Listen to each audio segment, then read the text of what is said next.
Umakyat na sa 28 ang bilang ng nasawi kasunod ng landslide sa Maco, Davao de Oro. Ang search and retrieval operations kanina naantala pa dahil sa lindol. Mula sa Mawab, Davao de Oro, nakatutukla si Argel Relator ng GMA Regional TV, 1 Mindanao. Argel? Pia, umabot na nga sa 28 ang bilang ng mga nasawi sa landslide sa bayan ng Maco, Davao de Oro at mahigit isang oras na naantala ang operasyon ng mga rescuer dahil yumanig kaninang tanghali. Dahan-dahan ang paghuhukay at mano-mano na ang pagpapala ng lupa ng mga rescue team sa pinangyarihan ng landslide sa Maco, Davao de Oro. Umaasa silang may mga buhay pa sa mga guho. Bukod sa mga bus na unang iniulat na nilamon ng lupa, hanggang 60 bahay sa Barangay Masara ang kasabay na natabunan. Naglalagay sila ng parang berm, no? Berm dito. So, yung nahakot nila o nahukay nila dito, itatambak dyan para mag-serve din ng pang buffer o protection para dito sa may mga activities dito sa ating mga responders. So ito yon. Tapos once maklear, makita na yung original ground, kung ano naman sila aakyat dito.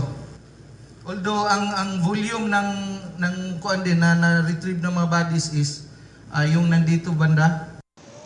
Pero kaninang alas 10 ng umaga, isang bangkay ang ibinaba mula sa Ground Zero papunta sa Incident Command Post. Isa sa ilalim pa ang bangkay sa post-mortem examination.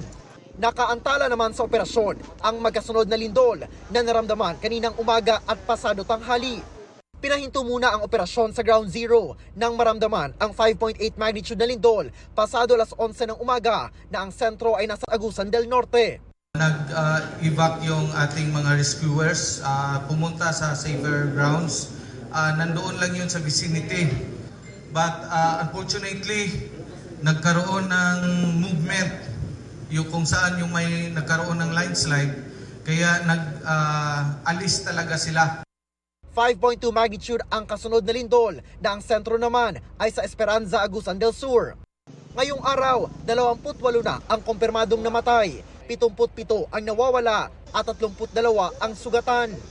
Isa sa mga survivor, ang 73 anyos na sinanay ni Nita na nabali ang kanang braso hanggang kamay at isa sa mga in-airlift noong Miyerkules patungong Tagum City.